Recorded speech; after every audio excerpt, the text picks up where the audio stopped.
দর্শক, কথাই বলে কাজ নেই তো খই ভাজ। আমরা তো পুরুষ মানুষ, খই কিভাবে ভাজবো? তো যে কথা সেই কাজ, বেরিয়ে পড়লাম অজানার পথে। আর এটা যদি হয় গভীর রাতে, তাহলে না কতই ভালো লাগে।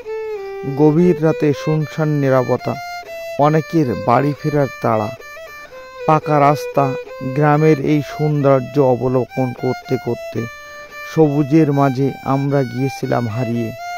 দ্বীপান্তরের মাঠ, একের পর এক পাকা পিচের রাস্তা পেরিয়ে সামনের দিকে যাচ্ছি এগিয়ে।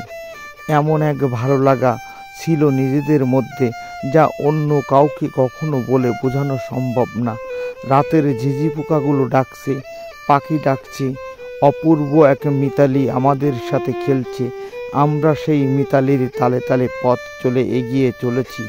রাত গভীর হলেও এখনো মানুষ নিরাপদে নিশ্চিন্তে গভীর রাতে বাড়ি ফেরে। আমরাও তারই এক সারথি হয়ে সে পথের যাত্রায় এগিয়ে চলেছি। দর্শক, মোটরসাইকেলের আলোয় যতটুকু সৌন্দর্য দেখা যায়, যতটুকু পিচ আর সবুজ ভেসে ওঠে, তা কেবলই আনন্দের আর ভালোবাসার, ভালো লাগার, অনেকটাই চ্যালেঞ্জের। কেননা হঠাৎ করেই কিন্তু তালা এলাকার বিভিন্ন এলাকায় জনপথে চরমপন্থীদের আনাগোনা বা তাদের আবাস দেখা দিচ্ছে। তবুও আমরা সেগুলো উপেক্ষা করে আমরা বেরিয়েছি। চরমপন্থী ও সমস্ত সব বাজে কথা, আওয়াজ কেবলই মানুষকে ভয় দেখানো। আমরা সকল ভয়কে উপেক্ষা করে আমরা একেবারেই নিরিবিলি, নিস্তব্ধ যে সমস্ত এলাকা দিয়ে সেই চরমপন্থীদের আনাগোনা থাকে, সেই পথেই কিন্তু চলছি। আর এই পথ কিন্তু শেষ হওয়ার নয়, বিভিন্ন বাগানের পথ রয়েছে, যে বাগানের পথগুলো দেখালে আপনাদের অনেকটাই ভয় হবে, যে কারণে বাগানের পথগুলোর ভিডিও আমরা ধারণ করিনি। চলছি তো চলছি। গ্রামের এই পাকা রাস্তাগুলো অপূর্ব সুন্দর লাগে দিনের বেলা বা বিকালে। আমরা কিন্তু বেরিয়েছি গভীর রাতে, আর গভীর রাতে চলতে চলতে আসলে একটা অন্যরকম অনুভূতি, ফিলিংস নিজেদের মধ্যে কাজ করে।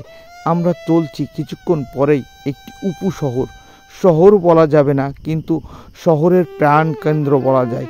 কেননা এই উপজেলার প্রত্যেকটি মানুষকেই এই যে উপশহর বা এই শহর কেন্দ্রিক যে বিল্ডিংটি দেখছেন, এই বিল্ডিংয়ে সকলকেই আসতে হয়।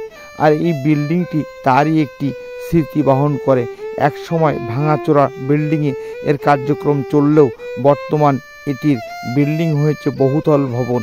তার পাশেই রয়েছে দীর্ঘদিনের পুরাতন, বহু আগের নির্মিত একটি মাধ্যমিক বিদ্যালয়। সেই মাধ্যমিক বিদ্যালয়ের প্রাচীর আমরা পার হয়ে যাচ্ছি, আর একটু পরেই পড়বে একটি বাজার। আর এই বাজারে রয়েছে শতবর্ষী না, কয়েক শত বছরের একটি বটবৃক্ষ, যার ছায়া শীতল অন্যরকম। আর এই বটবৃক্ষর আয়তন অনেক বেশি। আর এখানে কিন্তু একটি ছোট্ট বাজার আছে। আর এই বাজারের কোনো খ্যাতি না থাকলেও একটু মাংস আর টাটকা মাছের কিন্তু একটু খ্যাতি রয়েছে। আর এখানে একটু পরে একটি সরকারি প্রাথমিক বিদ্যালয়। আমরা একটু কেনোমোড়া দিয়ে ঘুরেই পার হব কপোতাক্ষ নদী। কপোতাক্ষ নদীর সেই ব্রিজ। আর আমরা কিন্তু অলরেডি ইসলামকাটির একটি এলাকা পার হয়ে ইসলামকাটি কপোতাক্ষ নদের ব্রিজ আমরা উঠতে শুরু করেছি বাইপাস বা অ্যাপ্রোচ বাদ দিয়ে। অ্যাপ্রোচ বাদের কিছু অংশ ভেঙে চড়ে গিয়েছে, তবুও কিন্তু অ্যাপ্রোচ বাদ দিয়ে মানুষ চলাফেরা করছে। আমরা সেই অ্যাপ্রোচ বাদ দিয়ে ব্রিজে ওঠার চেষ্টা করছি। ব্রিজটি অনেক আগেই তত্ত্বাবধায়ক সরকারের সময় আমলে নির্মিত। ব্রিজটি খুবই গুরুত্বপূর্ণ ছিল। এখানে অনেক বড় একটি খেয়া ছিল কপোতাক্ষ নদীতে, যে খেয়ায় কিন্তু নৌকা ডুবি হতো। আর এখন আর সেটা হয় না, মুহূর্তেই মানুষ কিন্তু নদীটি পার হয়ে যায় এই ব্রিজ দিয়ে। ব্রিজই কিন্তু অনেক সময় বিকালে মানুষ আসে অনেকটাই নিরিবিলি সময় পার করতে।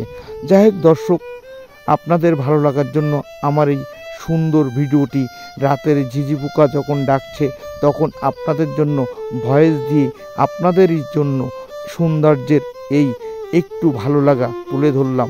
যদি আমার ভিডিওটি ভালো লেগে থাকে তাহলে লাইক, কমেন্ট, শেয়ার দিয়ে পাশে থাকবেন। সকলেই ভালো থাকবেন।